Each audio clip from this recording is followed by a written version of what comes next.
2 కొరింథీలు 9వ అధ్యాయము 6వ వచనం చదువుకుందాం. 2 కొరింథీలు 9వ అధ్యాయము 6వ వచనం నుండి 11వ వచనం వరకు మనం చదువుకుందాం. ఓకే. 2 Corinthians chapter 9 verse 6. 2 కొరింథీలు 9వ అధ్యాయం 6వ వచనం. కొంచెముగా విత్తువాడు కొంచెముగా పంట కోయును, సమృద్ధిగా విత్తువాడు సమృద్ధిగా పంట కోయును అని ఈ విషయమై చెప్పుచున్నాను. హల్లెలూయా. తర్వాత 7వ వచనము. సనుగు కొనకయు బలవంతముగా కాకయు ప్రతివాడు తన హృదయంలో నిశ్చయించుకొనిన ప్రకారము ఇయ్యవలెను, దేవుడు ఉత్సాహముగా ఇచ్చువానిని ప్రేమించును. Praise the Lord. Hallelujah. So ఇక్కడ ఏం చెప్తున్నాడంటే, ఇది చాలాసార్లు మనం వింటూ ఉంటాం, సంఘాల్లో చెప్తూ ఉంటారు, కొంచెముగా విత్తువాడు కొంచెముగా పంట కోస్తాడు, విస్తారంగా విత్తువాడు విస్తారంగా పంట కోస్తాడు అని చెప్పి పౌలు చెప్తున్నాడు. సో కొంచెంగా విత్తడం ఏంటి, విస్తారంగా విత్తడం ఏంటి అంటే, 100 రూపాయలు విత్తడం కొంచెము, 1000 రూపాయలు విత్తడం విస్తారం, లేకపోతే 1000 రూపాయలు విత్తడం కొంచెము, 10,000 రూపాయలు విత్తడం విస్తారం. సో కొంచెం ఏంటి, విస్తారం ఏంటి, ఇది మనకు తెలియాలి. లేకపోతే ఏమవుతుందంటే, ఇప్పుడు మన జేబులో 10 రూపాయలు ఉంటారా, నా దగ్గర కొంచెమే ఉంది, సో నేను కొంచెమే విత్తుతున్నా, సో కాబట్టి నా పంట కొంచెమే ఉంటుంది అని చెప్పి మనం ఇట్లా ఆలోచిస్తుంటాం అనమాట. సో అట్లా కాదు, కొంచెం అంటే ఏంటి, విస్తారం అంటే ఏంటి అని దేవుడు ఇక్కడ మనకు సో 7వ వచనంలో చూస్తే మనకు అర్థమవుతుంది. సనుగు కొనకయు బలవంతంగా కాకయు ప్రతివాడు తన హృదయంలో నిశ్చయించుకున్న ప్రకారం ఇవ్వవలెను.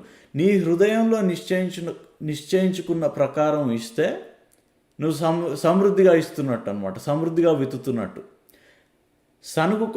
సనుగుకుంటయు బలవంతంగా ఇచ్చినట్టయితే కొంచెంగా ఇచ్చినట్టు. సో నువ్వు 10,000 రూపాయలు ఇచ్చినా, 1000 రూపాయలు ఇచ్చినా, 100 రూపాయలు ఇచ్చినా, నీ హృదయంలో నిశ్చయించుకుంది నువ్వు సంతోషంగా. ఇంకా చూస్తే మనం ఏం చెప్తున్నాడు ఇక్కడ, దేవుడు ఉత్సాహముగా ఇచ్చువానిని ప్రేమించును. సో సంతోషంగా, ఉత్సాహంగా, గాడ్ లవ్స్ ఎ చియర్ఫుల్ గివర్ అని ఉంటుంది ఇంగ్లీష్ బైబిల్లో. సో సంతోషంగా ఇచ్చేవాడిని దేవుడు ప్రేమిస్తాడంట, అలాంటి వాడిని. సో దేవుడు ప్రేమ కావాలని ఎంతమంది కోరుకుంటున్నాం అంటే, ఇవ్వకపోతే దేవుడు ప్రేమించడానికి కాదు, ఆయన ప్రేమని మనం అనుభవించగలుగుతాం అలా ఇచ్చినప్పుడు. ఎందుకంటే దేవుడు కూడా అలా ఇస్తాడు కాబట్టి ఆయన మనకి జీవితాల్లో మనకి ఇవ్వడం ఉత్సాహంగా ఇస్తాడు. సనుగుకుంటా బలవంతంగా ఇవ్వడం అనమాట, ఆయన ఫ్రీగా ఇస్తాడు. సో అలాంటి నేచర్ మనకు కూడా ఉన్నప్పుడు దేవుని ప్రేమని మన జీవితాల్లో అనుభవించగలుగుతాం. సో ఇంకా మనం చూద్దాం ఇప్పుడు. ఓకే, నేను లూకాస్ వార్తలో ఒక మాట చూపించాలనుకుంటున్నా. Gospel of Luke verse 8 chapter 8 verse 1. లూకాస్ వార్త 8వ అధ్యాయము మొదటి వచనం నుండి మొదటి 3 వచనాలు మనం చదువుదాం. ఇక్కడ ఏముందంటే, వెంటనే ఆయన దేవుని రాజ్య సువార్తను తెలుపుచు ప్రకటించుచు ప్రతి పట్టణంలోను ప్రతి గ్రామంలోనూ సంచారం చేయుచుండగా 12 మంది శిష్యులను, అపవిత్రాత్మలు, వ్యాధులను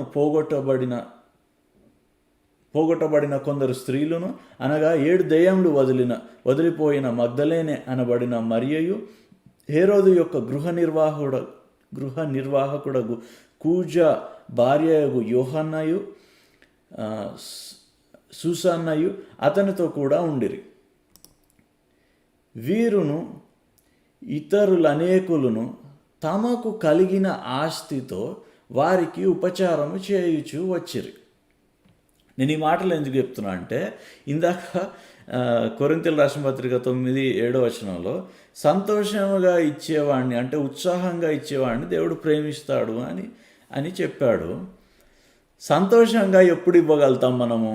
సంతోషంగా ఎప్పుడు ఇవ్వగలుగుతామంటే, మన దగ్గర బాగా ఉన్నప్పుడు ఇవ్వగలుగుతాం.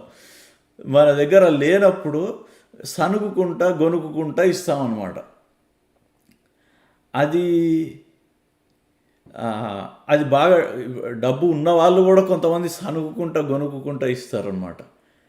అది అంటే నిజానికి వాళ్ళ దగ్గర లేనట్టు. ఎందుకంటే నీ నీ ధనం, నీ సమృద్ధి ఎప్పుడు కానీ నీకున్న ఆ, నీకు ఉన్న ఆస్తిని బట్టి కాదు, కానీ నీ ఆలోచనను బట్టి ఉంటుంది. ఆ, ఇంకో మాట సరే చూడక్కర్లేదు, కాకపోతే ఏముంటుందంటే యోహాను రాసిన పత్రిక ఆ, 2వ వచనంలో, 1వ అధ్యాయం ఉంటుంది, దాంట్లో 2వ వచనంలో ఏముంటుందంటే, ప్రియుడా నీ ఆత్మ వర్ధిల్లు ప్రకారం నువ్వు అన్ని విషయాల్లో వర్ధిల్లుదు అని ఉంటుంది అనమాట. అంటే నీ మనసులో నువ్వు ముందు నీ మనసులో వర్ధిల్లాలి. నీ మనసు అంటే నీ మైండ్, నీ ఆలోచన అనమాట. నీ ఆలోచనలో నీకు తెలియాలి నువ్వు ధనవంతుడు అని. నువ్వు గ్రహించుకున్నప్పుడు అప్పుడు సమృద్ధిగా అంటే సంతోషంగా ఇవ్వగలుగుతాం అన్నమాట. సో అయితే ఇక్కడ ఏముందంటే, వీళ్ళు కొంతమంది స్త్రీలు ఉన్నారు, శిష్యులు ఉన్నారు, కొంతమంది స్త్రీలు ఉన్నారు. ఈ మగ్దలేనే అనే మరియా ఇంకొక 2-3 గురించి రాశారు కదా ఇక్కడ. వాళ్ళంట, వీరును ఇతరుల అనేకులు తమకు కలిగిన ఆస్తితో వారికి ఉపచారము చేశాను అంట. వీళ్ళకి ఆస్తి ఎక్కడి నుంచి వచ్చిందండి? వీళ్ళు అంటే వేరే సువార్తల్లో మనం చూసినట్టయితే వీళ్ళు రకరకాల అంటే చాలా దీనస్థితిలోంచి వచ్చిన వాళ్ళు అనమాట. కొంతమంది స్త్రీలు అయితే వ్యభిచారంలో పట్టబడి దాంట్లోంచి బయటపడి వచ్చిన స్త్రీలు, కొంతమంది ఏమీ లేని వాళ్ళు, అట్లాంటి వాళ్ళు అనమాట. ఈయనతో ఉన్నది, యేసుప్రభుతో ఉన్నది. వాళ్ళంట వాళ్ళ కలిగిన ఆస్తితో వారికి ఉపచారం చేశారని ఉంది ఇక్కడ. నేను ఎందుకు ఈ మాట చెప్తున్నా అంటే, వీళ్ళు ఎవరితో ఉన్నారు? యేసు ప్రభువుతో ఉన్నారు. యేసు ప్రభు ఎక్కడికి వెళ్తే వీళ్ళు ఆయనతో అక్కడికి వెళ్తూ ఉన్నారు. ఆయన మాటలు వింటూ ఉండే కొద్దీ వీళ్ళకి ఆస్తి వస్తూ ఉందన్నమాట వాళ్ళ జీవితంలోకి. ఆ ఆస్తిలోంచి వాళ్ళు ఉపచారం చేశారంట. అది మామూలుగా చదువుతా పోతే ఏదో మనకి అది గమనించాం, కానీ మనం ఆలోచించాలి. ఇలాంటి ఏమీ లేని వాళ్ళకి ఆస్తి ఎక్కడి నుంచి వచ్చింది అంటే, యేసు ప్రభుతో ఉన్నారు కాబట్టి ఆస్తి వచ్చింది అనమాట. ఎందుకంటే ఆయన ఇప్పుడు మొదటి వచనం చూడండి ఇక్కడ, లూకాసు వార్త 8వ అధ్యాయం మొదటి వచనంలో ఏమంటాడు? వెంటనే ఆయన దేవుని రాజ్య సువార్తను తెలుపుచు ప్రకటించుచు ప్రతి పట్టణంలోనూ ప్రతి గ్రామంలోనూ సంచారం చేయుచుండగా. అంటే ఆయన ఏ సువార్త ప్రకటిస్తున్నాడు? దేవుని రాజ్య సువార్త, the gospel of the Kingdom. Gospel of the Kingdom ఆయన ఏం చెప్తున్నాడంటే, యేసు ప్రభు ఆయన సువార్త ప్రకటించడం స్టార్ట్ చేసేటప్పుడు మనం లూకాసు వార్తలో చూసినట్టయితే, ఆయన ఫస్ట్ మినిస్ట్రీ బిగిన్ చేసినప్పుడు ఆయన స్టార్ట్ చేయడం యెషయా గ్రంథంలో 61వ అధ్యాయం అది చదివి స్టార్ట్ చేస్తాడు. ఆయన మినిస్ట్రీ స్టార్ట్ చేసినప్పుడు ఏముంటుందంటే, అక్కడ బీదలకు సువార్త, యెహోవా ఆత్మ నన్ను అభిషేకించి ఉన్నాడు, బీదలకు సువార్త ప్రకటించుటకును అని స్టార్ట్ చేస్తాడు అనమాట. ఇది రాజ్య సువార్త. బీదలకు సువార్త అంటే బీదలకి నువ్వు బీదోడివి కాదు, నువ్వు ధనవంతుడివి అని చెప్పడం, that was the message of the Kingdom. అది రాజ్య సువార్త అనమాట. ఇలాంటి గుడ్ న్యూస్ ఆ యేసు ప్రభు ప్రకటిస్తూ వస్తూ ఉంటే వీళ్ళు ఆయనతో పాటు ఊరు తిరుగుతూ ఉన్నారనమాట, యేసు ప్రభు మాటలు వినుకుంటూ. ఆ మాటలు వింటూ ఉండే కొద్దీ వాళ్ళకి ఆస్తి కలిగింది.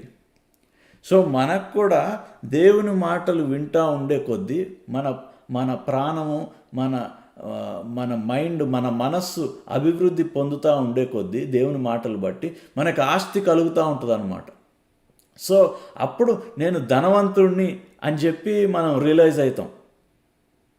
ఏది ఇక్కడ మన జోబులో ఎంత ఉంది చూసుకోండి కాదు, మనకి యేసు ప్రభులో ఎంత ఉంది చూసుకొని నేను ధనవంతుడిని అని చెప్పి నీ మనసుకు అర్థమవుతుంది అనమాట. అప్పుడు నిజంగా ధనం నీ దగ్గరకు వస్తుంది. అప్పుడు నువ్వు సంతోషంగా ఇవ్వగలుగుతావు. ఎందుకంటే నువ్వు ధనవంతుడు అని నువ్వు రియలైజ్ అవుతావు కదా, అప్పుడు సంతోషంగా ఇవ్వగలుగుతావు. ఇప్పుడు కొంతమంది ఉంటారు, బాగా వాళ్ళకి ఆస్తి ఉంటుంది, కానీ వాళ్ళని ఏమంటూ ఉంటారంటే పిల్లికి కూడా బిచ్చమేయరు వాళ్ళు అని అంటారు అనమాట. ఎందుకు అట్లా అంటారంటే, వాళ్ళ మనసులో వాళ్ళు ఇంకా పేదోళ్ళే, వాళ్ళ మైండ్లో వాళ్ళు చాలా పేదోళ్ళు అనమాట. అందుకే అరే ఇచ్చేస్తే నాకున్నది తగ్గిపోతుంది, నాకున్నదే కొంచెం, దాంట్లో నుంచి ఇచ్చేస్తే ఎలా నాకున్నది తగ్గిపోతుంది అని చెప్పి ఆలోచిస్తూ ఉంటాం. అది అది అది అది రాజస్వార్థ కాదు, అది ఆత్మ ప్రాణం వర్ధిల్లటం కాదు. అలా వర్ధిల్లలేము మనం. సో అందుకనే ఇక్కడ కొరింథీయులు రాసిన పత్రిక 2 కొరింథీయులు రాసిన పత్రిక 9వ అధ్యాయం 7వ వచనానికి మనం మళ్ళీ వద్దాము. సనుగు కొనకయు బలవంతముగా కాకయు ప్రతివాడు తన హృదయంలో నిశ్చయించుకున్న ప్రకారము ఇయ్యవలెను. దేవుడు ఉత్సాహముగా ఇచ్చువానిని ప్రేమించును. ఉత్సాహంగా ఇప్పుడు మనం నేర్చుకున్నాం కదా, ఎప్పుడు ఇస్తాం ఉత్సాహంగా అంటే, నేను ధనవంతుణ్ణి అని నువ్వు ఎరిగినప్పుడు నువ్వు ఉత్సాహంగా ఇవ్వగలుగుతావు. నువ్వు ఇచ్చే ₹1 అయినా, నువ్వు ఇచ్చే ₹10 అది ఉత్సాహంగా ఇవ్వగలుగుతావు అనమాట. అలా విత్తితే దాన్ని సమృద్ధిగా విత్తడం అని చెప్పేసి బైబిల్ చెప్తుంది. అట్లా నువ్వు సంతోషంగా విత్తినప్పుడు, ఉత్సాహంగా విత్తినప్పుడు అది విస్తారంగా ఫలం ఇస్తుంది అనమాట. సో ఇంకా మనం నెక్స్ట్ చూద్దాం. 8వ వచనంలో, 8వ వచనము, మరియు అన్నింటి యందు ఎల్లప్పుడూ మీలో మీరు సర్వ సమృద్ధి గలవారై ఉత్తమమైన ప్రతి కార్యము చేయుటకు దేవుడు మీ ఎడల సమస్త విధములైన కృపను విస్తరింపజేయగలడు. ఈ మాట ఏదో చాలా పెద్ద పెద్ద మాటల్లాగా ఉన్నాయి, కానీ మళ్ళీ చదువుదాం. మరియు అన్నింటి యందు ఎల్లప్పుడూ మీలో మీరు సర్వ సమృద్ధి గలవారై.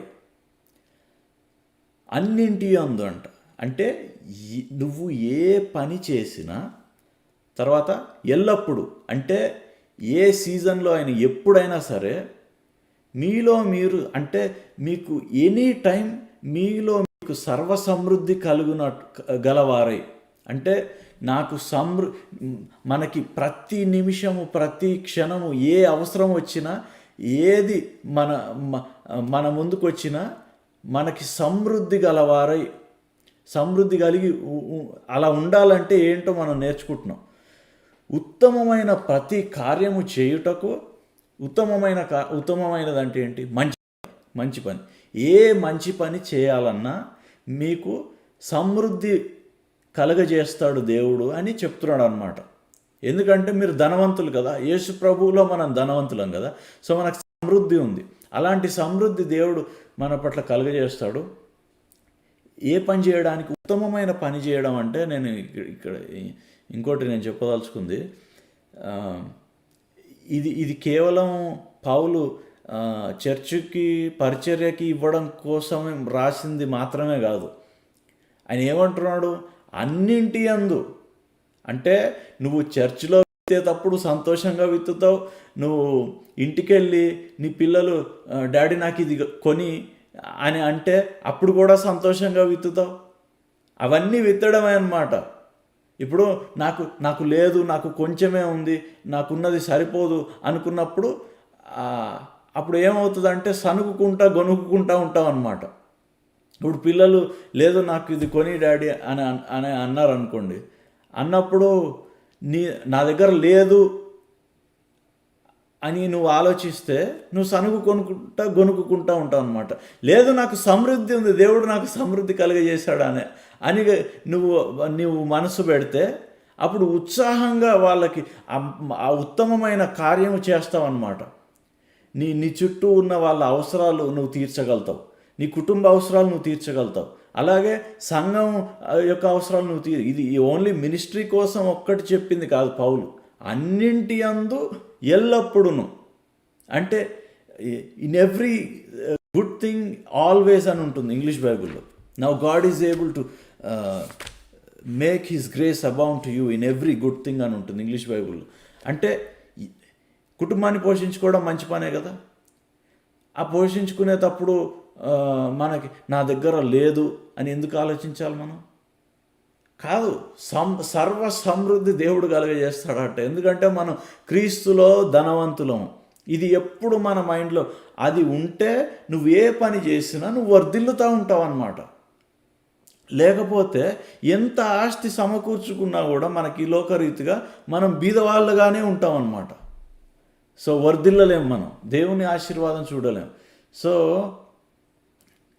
అట్లా మరియు అన్నింటి యందు ఎల్లప్పుడూ మీలో మీరు సర్వ సమృద్ధి గలవారై ఉత్తమమైన ప్రతి కార్యము చేయుటకు దేవుడు మీ ఎడల సమస్త విధములైన కృపను విస్తరింపజేయగలడు. సమస్తమైన కృప. ఇలా మనం అంటే నాకు సమృద్ధి ఉంది అని నువ్వు ఎరిగినప్పుడు, ఉత్సాహముగా నువ్వు అంటే సంతోషంగా నువ్వు ఇవ్వగలిగినప్పుడు, అలాంటి మైండ్ సెట్ నీకుంటే అప్పుడు దేవుని కృప నీ పట్ల విస్తరిస్తుందంట. ఎంతమందికి ఫేవర్ కావాలి ఈరోజు? అరే నా జీవితంలో ఇది సులువుగా అయిపోతే బాగుండు, ఆ పని ఈజీగా అయిపోతే బాగుండు, నేను చేసే వ్యాపారం ఈజీగా అయిపోతే బాగుండు, నా జాబ్లో ఇంక్రీజ్ అంటే ప్రమోషన్ వస్తే బాగుండు అని చెప్పి అనుకుంటూ ఉంటాం. కానీ మన మనసులో మాత్రం నాకున్నది కొంచెమే, నేను దీన్ని ఎట్లా గట్టిగా పట్టుకోవాలి, ఇది పోతే నాకు ఉండదు అని చెప్పి మనం ఆలోచిస్తూ ఉంటే దేవుని కృప మన జీవితాల్లో విస్తరించదు. రిలీజ్ అన్నమాట. Release let go. ఇంకా మనం చూద్దాం 9వ వచనం. ఇందు విషయమై అతడు వెదజల్లి దరిద్రులకిచ్చెను, అతని నీతి నిరంతరం నిలుచునని రాయబడి ఉన్నది. ఇది ఒక ప్రాఫెసీ. కీర్తనలు 112 అనుకుంటా, కీర్తనలు 112లో ఉంటుంది. ఇది ఒక ప్రాఫెసీ, యేసు ప్రభువుని గురించిన ప్రవచనం అన్నమాట. ఇది దరిద్రులకి వెదజల్లాడు అనమాట. ఆయన ధనము, మనం దరిద్రం అయి ఉన్నప్పుడు ఆయన ధనం మనకి వెదజల్లాడు, మనకిచ్చాడు. అందుకని ఆయన నీతి నిరంతరం నిల్చును అని రాయబడి ఉన్నది. తర్వాత 10వ వచనం ఇది చూడండి. విత్తువానికి విత్తనమును, నీ దగ్గర విత్తనము లేదు అంటే, నీ దగ్గర ధాన్యం లేదు అంటే నువ్వు విత్తువాడవు కాదు. నువ్వు విత్తేవాడవైతే నీ దగ్గర ధాన్యం ఉంటుంది. బైబిల్ అదే చెప్తుంది. విత్తువానికి విత్తనమును, తినుటకు ఆహారమును దయచేయు దేవుడు మీకు. మళ్ళీ జ్ఞాపకం చేస్తున్నా, పైన మనం చదువుకున్నట్టు విత్తడం అంటే కేవలం చర్చిలో విత్తడం అనే కాదు. చర్చిలో విత్తడం ఒక భాగము, అలాగే మన కుటుంబాల్లో విత్తుకోవడం ఒక భాగం, మన చుట్టూ ఉన్న వాళ్ళకి బ్లెస్ చేయడం అది ఇవన్నీ విత్తడమే అన్నమాట. ఇవన్నీ విత్తడమే. సో విత్తువానికి విత్తనమును, తినుటకు ఆహారమును దయచేయు దేవుడు మీకు విత్తనము దయచేసి విస్తరింపజేసి. సో దేవుడు చేస్తాడంట ఇదంతా. ఒకవేళ నీకు విత్తే మనసు ఉంటే, నువ్వు విత్తేవాడవైతే ఎలా విత్తాలి? సంతోషముగా, ఉత్సాహంగా అన్నమాట. ఎందుకు? ధనవంతుడివి కాబట్టి, నువ్వు ధనవంతురాలివి కాబట్టి. ఓకే, అట్లా విత్తితే దేవుడు మీకు విత్తనమును దయచేసి విస్తరింపజేసి మీరు ప్రతి విషయంలో పూర్ణ ఔదార్య భాగ్యము గలవారు అగునట్లు మీ నీతి ఫలములు వృద్ధి పొందించును. పూర్ణ ఔదార్యం అంటే విత్ ఆల్ లిబరాలిటీ, అంటే ఫ్రీగా అన్నమాట. ఫ్రీగా ఇచ్చే మనసు. అది దేవుడు అలాంటి మనసు కూడా ఇస్తాడనమాట మనకి. ఎందుకంటే మళ్ళీ అన్ని దీనికే ముడిపడి ఉన్నాయి. నువ్వు ధనవంతుడు అని నమ్మితే ఇవన్నీ చేయగలుగుతావు.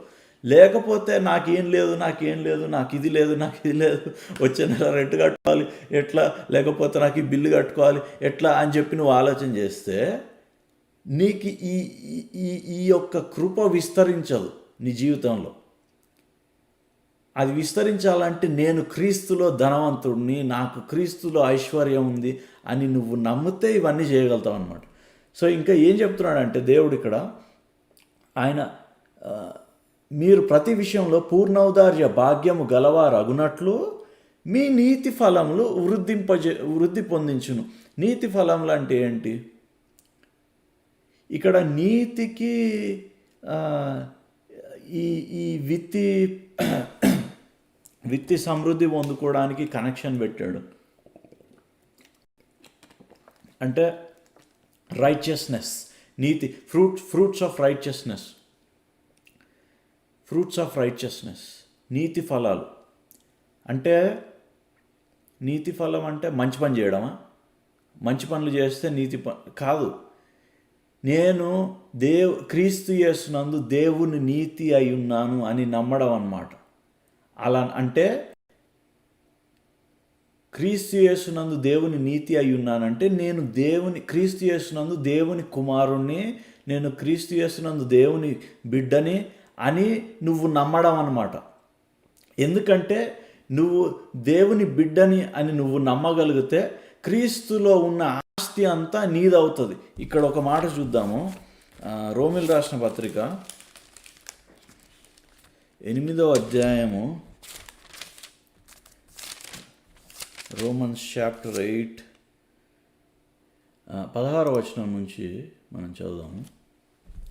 మనము దేవుని పిల్లలమని, రోమన్స్ చాప్టర్ 8 వర్స్ 16.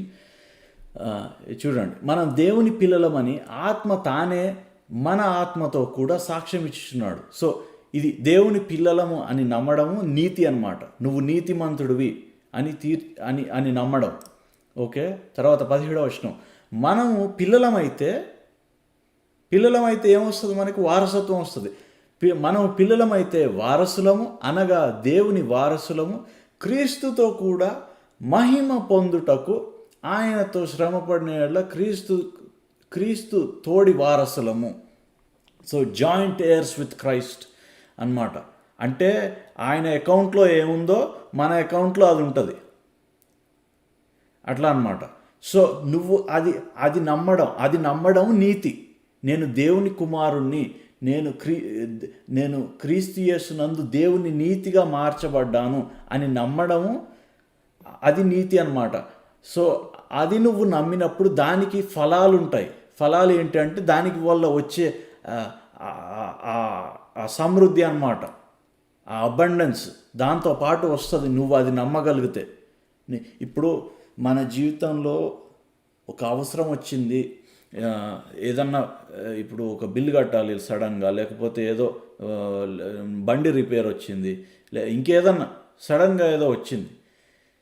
ఇప్పుడు ఎక్కడి నుంచి చేయాలి, ఎవరిని అడగాలి అని చెప్పి టెన్షన్ పడాలా? లేకపోతే నేను దేవుని బిడ్డని, నాకు క్రీస్తులో ధనం ఉంది అని చెప్పి నువ్వు ఆలోచించాలా? ఈ రెండు చాయిస్లు ఉంటాయి అన్నమాట. నువ్వు గనక నేను దేవుని బిడ్డని, నాకు క్రీస్తులో నాకు ధనం ఉంది, నాకు క్రీస్తు యేసు, ఫిలిప్పీలు రాసిన పత్రికలో ఉంటుంది, క్రీస్తు యేసు నందు ఆయన మహిమైశ్వర్యం చొప్పున ప్రతి అవసరం తీర్చబడుతుంది అని చెప్పి అక్కడ ఫిలిప్పీలు రాసిన పత్రికలో ఉంటుంది. అంటే నీకు ఇప్పుడు ఈ బిల్లు ఉంది, ఎలా తీర్చబడుతుంది? క్రీస్తు యేసు యొక్క మహిమైశ్వర్యమునందు. ఇక్కడ ఏమంటున్నాడు రోమిల్ రాసిన పత్రిక? క్రీస్తుతో కూడా మహిమ పొందుటకు. అంటే క్రీస్తుకి ఒక మహిమ ఉంది. మహిమ అంటే ఏంటి? మహిమ అంటే ఇలా ఏదో వెలుగు అది కాదు. మహిమ అంటే స్టడీ చేయాలి బైబిల్లో. మహిమ అంటే ధనము. బైబిల్లో ఎప్పుడు కానీ మహిమ అని ఉంటే గ్లోరీ అంటే రిచెస్ అన్నమాట, ధనము, క్రీస్తు యొక్క ధనము. సో క్రీస్తు యొక్క మహిమైశ్వర్యం అంటే ఆయన ధనము చొప్పున ఆయన అకౌంట్లో ఎంత ఉందో దాన్ని బట్టి నీ అవసరత తీర్చబడుతుంది అని చెప్పి బైబిల్ చెప్తుంది. నువ్వు అది నమ్మగలిగితే దాని ఫలం నీ జీవితంలో చూస్తావు. లేదు, నా దగ్గర లేదు, నాకేం లేదు, నా అకౌంట్లో ఇప్పుడు డబ్బులు లేవు, నేను ఏం చేయాలి ఇప్పుడు అని చెప్పి నువ్వు ఆలోచిస్తూ ఉన్నావు అనుకో, అది న్యాచురల్గా అందరు చేసినట్టు మనం చేయాల్సి వస్తుంది అన్నమాట. సో అట్లా కాకుండా అలా ఉన్నప్పుడు మళ్ళీ ఏమవుతుంది, మనకి ఈ డబ్బు విషయంలో ఎప్పుడు గొనుగుకుంటూ ఉంటాం అన్నమాట. అదే మనం క్రీస్తు యేసు యొక్క మహిమైశ్వర్యంని నమ్మితే, క్రీస్తులో నేను ధనవంతుడిని అని నమ్మితే, అప్పుడు మనం ఆ యొక్క నీతి ఫలం మనం చూడగలుగుతాం. అది ఇక్కడ మళ్ళీ మనం కొరింథీయులకు రాసిన పత్రిక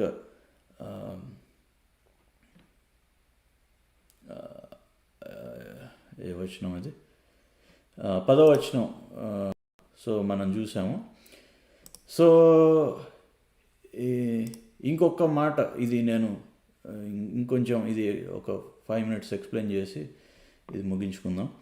నేను సామెతల గ్రంథము 11వ అధ్యాయం 24వ వచనం, proverbs chapter 11 verse 24. Praise the Lord. Proverbs chapter 11 verse 24. సామెతల గ్రంథము 11వ అధ్యాయం 24వ వచనం. ఇక్కడ ఏం చెప్తున్నాడు సొలొమోన్ అంటే, వెదజల్లి అభివృద్ధి పొందువారు కలరు, తగిన దానికన్నా తక్కువ ఇచ్చి లేమికి వచ్చేవారు కలరు.